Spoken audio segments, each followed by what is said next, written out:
लक्ष्मण बचे न श्री राम के बिना, बूटी मिले न हनुमान के बिना।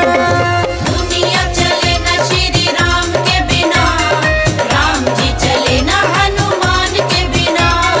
दुनिया चले न श्री राम के बिना, राम जी चले न हनुमान के बिना।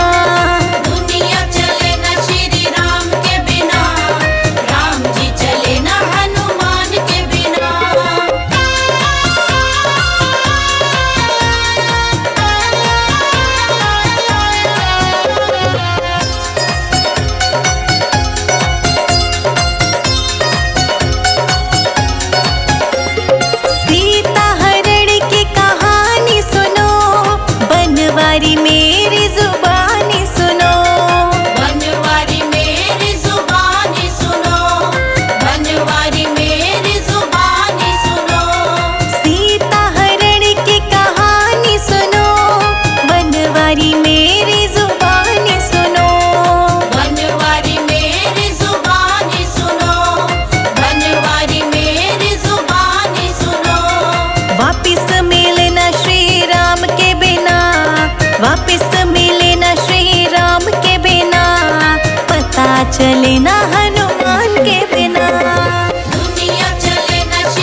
सारा संसार बालाजी तेरे चरणों में। झुकता सारा संसार बालाजी तेरे चरणों में। हाँ, झुकता सारा संसार बालाजी तेरे चरणों में। झुकता सारा संसार बालाजी तेरे चरणों में। बालाजी तेरे चरणों में, बालाजी तेरे चरणों में, बालाजी तेरे चरणों में, बालाजी तेरे चरणों में।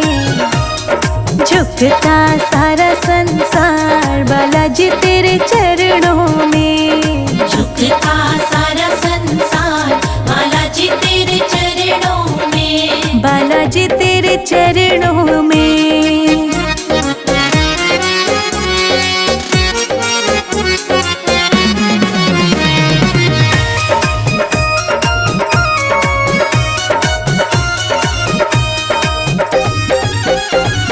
तुम शिव के अवतार निराले। तुम शिव के अवतार निराले। पवन पुत्र अंजनी के प्यारे। पवन पुत्र अंजनी के प्यारे। देव करे जय जयकार बालाजी तेरे चरणों में। झुकता सारा संसार बालाजी तेरे चरणों में। झुकता सारा संसार बालाजी तेरे चरणों में। झुकता सारा संसार बालाजी तेरे चरणों में। बालाजी तेरे चरणों में।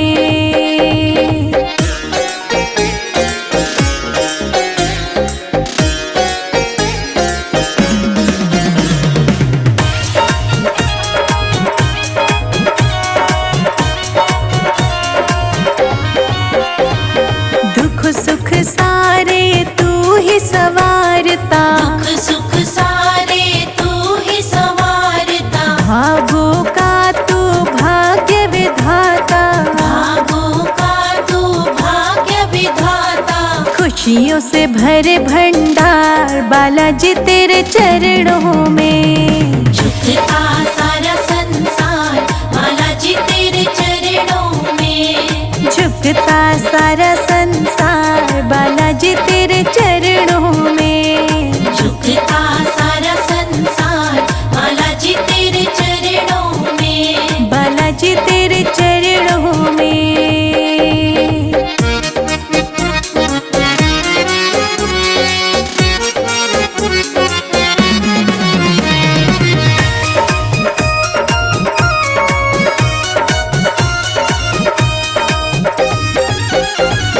रामचंद्र का सेवक प्यारा। रामचंद्र का सेवक प्यारा। सीता माँ का राज दुलारा। सीता माँ का राज दुलारा।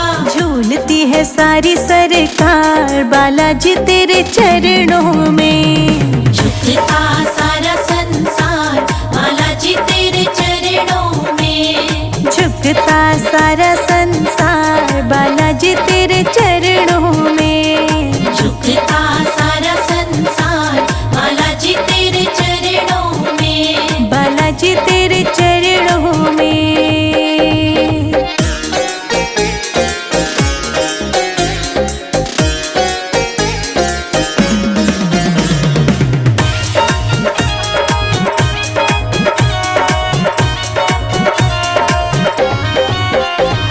महाभारत की हुई लड़ाई। महाभारत की हुई लड़ाई। अर्जुन की झंडी लहराई।